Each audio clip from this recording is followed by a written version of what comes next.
Hey guys, and welcome back to another Zed Shelter episode. Today, we find ourselves again at the old town. And the reason we're here is much like the last time we were here, we're hunting ourselves some wolves. In particular, a white wolf, a dire wolf. The one that kills so many and eludes so many more. We're coming here to make him one of our own. Oh, Brutus, you're not supposed to be poisoned by those things. Here, let's make you feel good. But before we get to it, I did have some leftover keys, so I do have a cemetery key already. I got that through raiding people, so I didn't have to actually go through and do the whole old town deal to try and grab a cemetery key. That way, all I need to do is kill all the zombies that are outside. And once I've killed all the zombies outside, because I'm not going to open up any of the buildings, particularly the one in the top left corner and the top right corner, the butchers will not spawn. So I will not have to worry about fighting the butchers as I'm getting ready to go and take on the dire wolf. Yeah, you didn't stand a chance here, Mr. Spitter. So we got all the people on this side. We have all the people from the middle. And we have all the people down south. So that means that it is time to get prepped to take on the dire wolf. Now, it's pretty easy. I prefer the car method. I find that it is the easiest. Now, you see in the top right him going back and forth. If he's on either side of the fence when it opens, he'll get stuck behind it and you have to actually run in to activate him. I'm gonna try to avoid that. I want to kind of open it up as he's walking back. That way he's already in the middle, and then we just run and he's hot on our tail already, calling in his little buddies. And we just have to get our ass over to the car. Oh, he's a fast one. He is quick. Okay, hopefully we'll make it. Slide back here. You just want to go right up between here. So that way he'll try and get through, and he can't. And then you just kind of hang it over here and you shoot him a whole bunch. The knockback helps because it kind of prevents him from wanting to actually jump at you. And once he's around, yep, 700, 500 health, I switch over.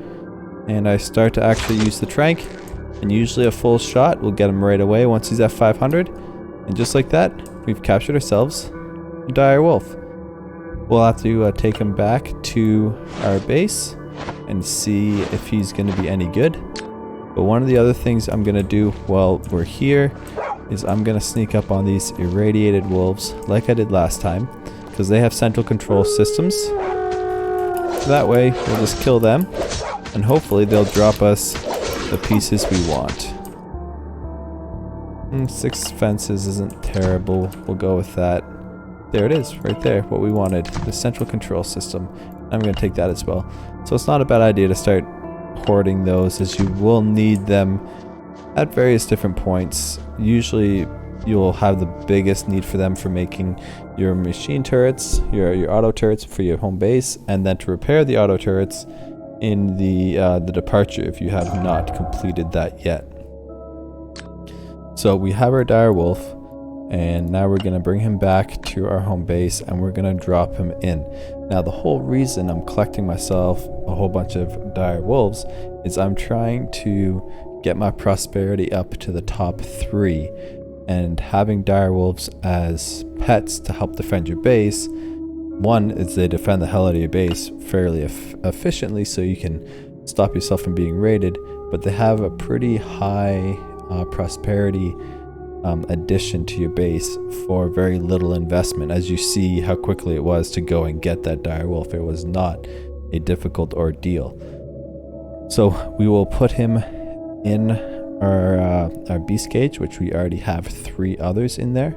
We'll see what dire wolf we capture, because there are various different ranges for them. And then we'll also try and pay attention to see how much prosperity he actually gives us. So here we are back at home base. And you can see my 3 already here hanging out.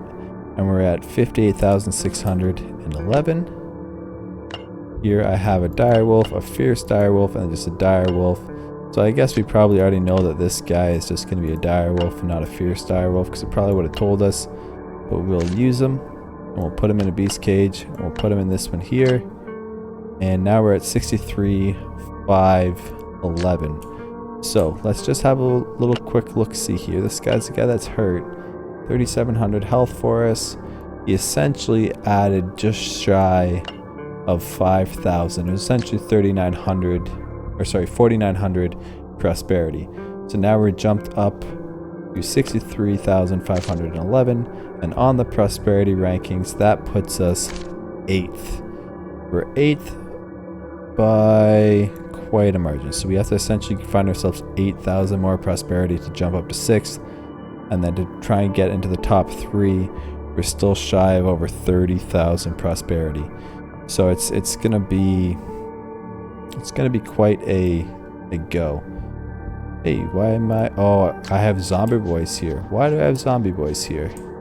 What are they doing to my base? Are they messing stuff up? Are my other dire wolves not defending it efficiently enough and effectively enough? I don't think they are. What are you doing over here? Get out of here.